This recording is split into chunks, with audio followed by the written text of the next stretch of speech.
So ayun, okay. KGX, kumusta kayong lahat? At pag-usapan natin ngayon to. So, pero punta tayo muna dito sa nakita ko lang, no? So, kung mapapansin natin, etong whale na to, no? Kumbaga, kung titingnan natin, hindi to, sabi nga nila, ano to laging panalo, no? Trump Insider with 100% win rate. Just, no? Fully liquidated his long. So after 19 trades, kung mapapansin nyo, nananalo siya ng 145 million US dollar. Nag-end siya no ng 190 million in just 3 days. Nag-negative siya mga kapatid, 'di ba? So kung titingnan natin, Trump insider na 'to ha. Pero mas natalo pa siya. Pero ang ganda sana 145 panalo niya. Kaya lang ito, na-loss siya ng 188. Ultimo yung mga yan ha, tayo pa kaya, no? Tayo pa kayang nagpupumilit humanap ng mga magagandang entry. Itong mga to, katabi na lang nila yung entry di ba? So, check natin ngayon. Si BTC, kung mapapansin natin, kung nakita nyo kahapon, di ba sabi natin rejected, possible, pumunta dito sa area na to, and possible mag-drop. Ngayon, once mag-drop to, at ito na break tong 81,000 na to, makikita natin si 80,000 or 79,000. Okay? Para sa akin lang yun ha. Pero once rejected to, at biglang bumalik dito sa area na to, no? Bumalik diyan sa area na 'yan, no? Kunyari 'yan, ito papunta na 'to di ba? So papunta na siya, no? Bumalik sa area na 'yan. Possible ma-break 'to, lilipad na ulit si BTC. I think 86 to 88. Oh, so yun yung nakikita ko dito, mga kapatid, no? Kasi bakit siya bumaba na naman, no? Bumaba kasi kung mapapansin natin today, no? Daily total net inflow or negative inflow or sabihin na nating outflow is 500 million US dollar ngayon yung negative sa ETF. Sino siya, no? Still BlackRock pa din. Okay? Kung mapapansin natin, BlackRock nagbenta na naman, Fidelity bumili worth 7 million, Grayscale wala, si ARK and 21 shares, si Banek, yan, mga bumili sila ng Bitcoin. Pero still BlackRock is selling talaga no ng Bitcoin, mga kapatid. Yan, kitang-kita naman lapit natin. Oh, yan, 'di ba? So makikita niyo yan sa sosovalue.com, asset ETF USBTC spot, no? So yan yung mga napansin natin dito. And then nagbabasa-basa lang din ako kanina and may nakita rin ako dito sa area na to. So, tiyan mo, Crypto. So, parehas din kami ng sinabi ni Crypto, no? Ito. So, BlackRock, no? CEO Larry Pink said, no one should be surprised if Bitcoin hits $700,000, no? Ngayon, ang tanong, bakit ganoon? Nagsasabi ka ng ganyan tapos nagbenta ka naman ng Bitcoin mo. 'Di ba? So siyang BlackRock 'di ba? So kung papansin natin, ba't nagsasabi siya ng ganyan? Pero benta naman siya ng ng Bitcoin niya, 'di ba? Pero still, sabi ko nga sa inyo, yung 500,000 na yan, ay 500 million na yan, ay barya lang sa kanya. Okay? Dahil ang total net inflow niya sa ETF ay 61.96 billion. Okay?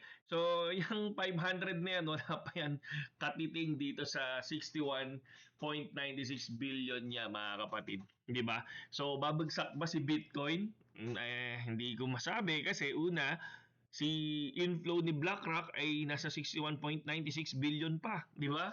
So kung papansin natin, 528, nothing yan, di ba? Sa 6.1 ay sa 61.96 billion US dollar. Nothing yan. Okay? So, pinapakagat lang niya tayo, okay? So, pinapakagat niya lang tayo. And now, kung mapapansin natin, no, nakuha na ni Ethereum yung mismong 2.7, pero hindi ako nag-buy, pero tulad ng sinabi ko 2.6 or 2.7 ako magbabay. So we'll try mag-buy na ng 2.6. Pag bumaba pa yan ng 2.6, no, start buying na ako. First entry ko sa buying position ay 5,000 pesos pa lang naman. Okay? So ngayon, usapang ano tayo, no? Usapang ah Gainer's Trade Strategy. Gainer's Trade Strategy, ang nakita nating lumipad dito ay si Clanker, pero bumagsak na si Clanker. Okay? So, nag-profit na sila kay Clunker. Next ay si SIN. Okay? Si CYN USDT. So, kung mapapansin naman natin, nag-entry ako dyan guys. Ito, tong area na to. First entry ko dyan kasi kay Clunker kami nag-entry kanina. Which is, anong nangyari naman doon? First entry, profit. Second entry, loss. Third entry, profit. And ito na yung fourth entry ko ngayon, si Sin. Okay? So, first entry ko is 20 USDT. No? Kaya lang nakita ko na to ng nasa 65 to 70% na. So, kaya nag-entry na ako dito ng 20 USDT. Kasi kapag ka 40% pa lang, nag-entry lang ako dyan 5 USDT tapos nagta-target loss ako ng 20% ng in-entry ko. So, ibig sabihin, kung 5 USDT lang in-entry ko, meron akong 60 pesos na cut loss. Okay, so far naman, maganda-ganda siya. Nasa 151 pesos na tayo. And syempre, yung ating Bitonix dito sa ano natin, sa mismong teka, buksan ko lang yung ano ko. Buksan ko lang yung aking camera. Mukha kasi akong tulok eh. Yan. Kita nyo ba ako? So, hindi nyo ako nakikita kasi, teka, ba't di nyo ako nakikita? Bakit? Why?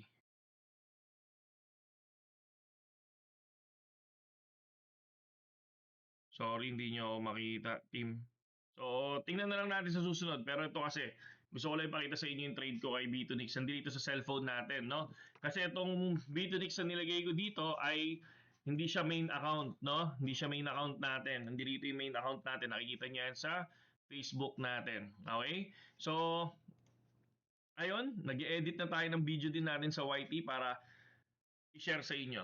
Okay, yun lang kay GX at saludo sa inyong lahat. Waiting tayo sa mangyayari kay Bitcoin, kung papasok ba siya, kung mabibreak ba niya sa 81. Once mabreak niya sa 81, I think babagsak siya ng 80,000. Okay? Oo nga pala, gold, no? Kung mapapansin natin, gold medyo bumaba si gold. Ang laki ng binaba ni gold, no? So, no? Gold US dollar from 5,597 to, bigla nag-recover? 4,885, di ba? Kung mapapansin natin, di ba? Ang laki ng binagsak ni gold, no? So, nasa na siya ngayon? 4,885, no? So, bumaba pa yan ng 4,700. So, we'll see kung nasa ng buying position natin dito. Kasi, pero gold is gold eh. Pwede kang mag-DCA ng DCA dyan eh. Di ba? Kung ikaw bumibili ka ng mga tawag dito, ano ba, bumibili ka ng mga jewelry mo, 'di ba? So, ikaw pwede ka naman mag-invest dito. Kahit ang jewelry naman magkano din 'yan, 'di ba? Mahal ka agad. Dito kahit 100 pesos to 1,000 pesos pwede, 'di ba? Kaya 'yun lang AJX at saludo sa inyong lahat sa mga wala pang BitGet at Bitonix, no? Kung gusto niyo ng gold kay BitGet and Bitonix sa Gainers Trade Strategy, parehas naman sila ni BitGet pwedeng gamitin, no? So, pero Bitonix kasi, tulad ng sinabi ko, pati on-chain pwede mong i-future sa iba. Okay, yung ibang mga coin doon. Kaya ginagamit ko karaniwan sa gainers is Bitonix. Kapag meron sa BitGet, ginagamit ko. Tulad ngayon, meron, no? Kaya ginamit ko siya, si SIN. So, 15%, 20%, pag nag-20% to, will profit na. Dito kay Bitonix, profit na ako ng 32%, 92 US dollar na to. Okay? Saludo sa inyong lahat, KGX. Magandang gabi sa inyong lahat.